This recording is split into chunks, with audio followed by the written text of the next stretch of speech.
ಶಿರಹಟ್ಟಿ ತಾಲೂಕು ಆಡಳಿತ ಹಾಗೂ ಕರ್ನಾಟಕ ಪ್ರದೇಶ ಕುರುಬರ ಸಂಘ ಶಿರಹಟ್ಟಿ ಇವರುಗಳ ಸಂಯುಕ್ತಾಶ್ರಯದಲ್ಲಿ ಭಕ್ತ ಕನಕದಾಸರ 525ನೇ ಜಯಂತ್ಯೋತ್ಸವ ಕಾರ್ಯಕ್ರಮವನ್ನು ಶಿರಹಟ್ಟಿ ತಹಶೀಲ್ದಾರ್ ಕಾರ್ಯಾಲಯದ ಆವರಣದಲ್ಲಿ ಆಯೋಜಿಸಲಾಗಿತ್ತು. ಕಾರ್ಯಕ್ರಮವನ್ನು ಶಾಸಕ ಡಾ ಚಂದ್ರು ಲಮಾಣಿ ಉದ್ಘಾಟಿಸಿ ನಂತರ ಮಾತನಾಡಿದ ಅವರು, ಕನಕದಾಸರನ್ನ ನಾವು ಪೂಜ್ಯ ಸಂತ ಮತ್ತು ತತ್ವಜ್ಞಾನಿಯಾಗಿ ನೋಡುತ್ತೇವೆ. ಕನಕದಾಸರ ಜೀವನ ಬೋಧನೆಗಳು, ಕೀರ್ತನೆಗಳು ಇಂದಿಗೂ ಲಕ್ಷಾಂತರ ಜನರಿಗೆ ಮಾರ್ಗದರ್ಶನ ಹಾಗೂ ಸ್ಫೂರ್ತಿಯಾಗಿದೆ. ದಾಸಶ್ರೇಷ್ಠರೆಂದೇ ಕರೆಯಲಾಗುವ ಕನಕದಾಸರು ಓರ್ವ ಮಹಾನ್ ಹರಿದಾಸ ಸಂತ, ತತ್ವಜ್ಞಾನಿ ಹಾಗೂ ಕೀರ್ತಿದಾರನಾಗಿದ್ದರು. ಅವರು ಕರ್ನಾಟಕದಲ್ಲಿ ಭಕ್ತಿ ಚಳವಳಿಯ ಬೆಳವಣಿಗೆಯಲ್ಲಿ ಪ್ರಮುಖ ಪಾತ್ರ ವಹಿಸಿದ್ದಾರೆ.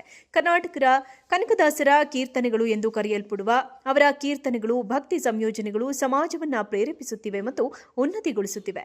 ಆದರೆ ಕನಕದಾಸರ ಜೀವನವನ್ನ ಬದ್ಧತೆ, ಸಮಾಜ ಸುಧಾರಣೆ ಮತ್ತು ಸಾಹಿತ್ಯ ಪ್ರತಿಭೆಯ ಸಾಕಾರವಾಗಿ ನೋಡಲಾಗುತ್ತದೆ. ಕನಕದಾಸರ ಜಯಂತಿಯನ್ನ ಅವರ ಜೀವನ ಮತ್ತು ಅವರ ಕೊಡುಗೆಯನ್ನು ಗೌರವಿಸಲು ಆಚರಿಸಲಾಗುತ್ತದೆ ಎಂದರು.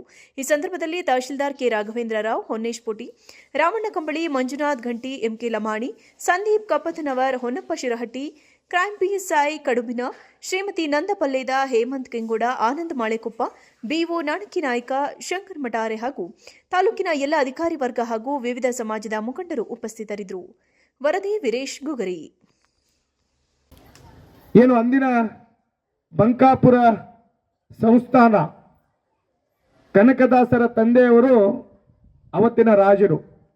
78 ಹಳ್ಳಿಗೂ ಸಹಿತ ಬಂಕಾಪುರದ ಸಂಸ್ಥಾನ ಏನು ಬರ್ತದ ಅದರ ಮಹಾರಾಜರಾಗಿದ್ರು. ತಂದೆಯಾದಂಥ ಬೀರಪ್ಪ ನಾಯಕ್, ತಾಯಿ ಬಚ್ಚಮ್ಮ ಅನ್ನೋ ತಂದೆ ತಾಯಿಯಲ್ಲಿ ಕನಕದಾಸರು ಬಹಳ ತಡವಾಗಿ ಜನನವನ್ನು ತಾಳ್ತಾರೆ. ಬೀರಪ್ಪ ನಾಯಕ್ ಮಹಾರಾಜರು ಮತ್ತು ಬಚ್ಚಮ್ಮ ತಾಯಿ ಇಬ್ಬರು ಕೂಡ್ಕೊಂಡು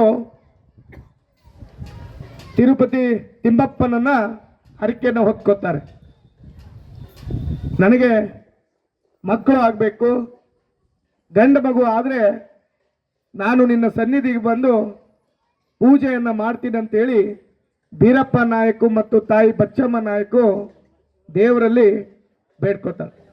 ಬೇಡ್ಕೊಂಡ್ಮೇಲೆ ಏನು ಮಗು ಜನನ ಆಗ್ತದ ಅದರ ಹೆಸರನ್ನ ತಂದೆಯವರು ಆ ದೇವರಿನ ಹೆಸರನ್ನ ಇಡ್ತಾರೆ. ಅಂದ್ರೆ ತಿಮ್ಮಪ್ಪನ ಹೆಸರನ್ನ ನಾಮಕರಣ ಮಾಡ್ತಾರೆ. ಆ ದೇವರ ಹೆಸರನ್ನು ಒಂದು ಕರುಣೆಯಿಂದ ಆಗಿದೆ ಅಂತ ಹೇಳಿ ಮಗನ ಹೆಸರನ್ನ ತಿಮ್ಮಪ್ಪ ಅಂತ ಹೇಳಿ ಇಡಲಾಗ್ತದ.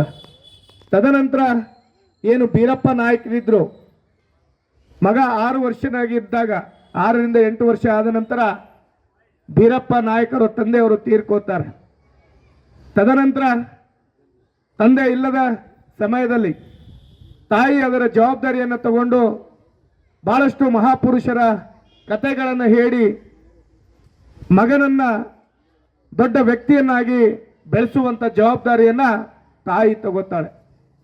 ತಾಯಿ ತಗೊಂಡ ನಂತರ ಏನು ವಿಜಯನಗರ ಸಾಮ್ರಾಜ್ಯಕ್ಕೆ ಬಂಕಾಪುರ ಒಳಪಟ್ಟಿರ್ತದ, ಅವತ್ತು ಏನು ತಿಮ್ಮಪ್ಪ ಅಂದರೆ ಮಗನನ್ನು ಕರೆದು ವಿಜಯನಗರ ಸಾಮ್ರಾಜ್ಯದ ರಾಜರು ಕರೆದು ಕೇಳ್ತಾರ, ನೀನು ನಿಮ್ಮ ತಂದೆಯ ಸ್ಥಾನವನ್ನು ನೀನು ತುಂಬಬೇಕು, ನೀನು ಈ ಸಂಸ್ಥಾನ ಅಂದರೆ ಬಂಕಾಪುರ ಸಂಸ್ಥಾನದ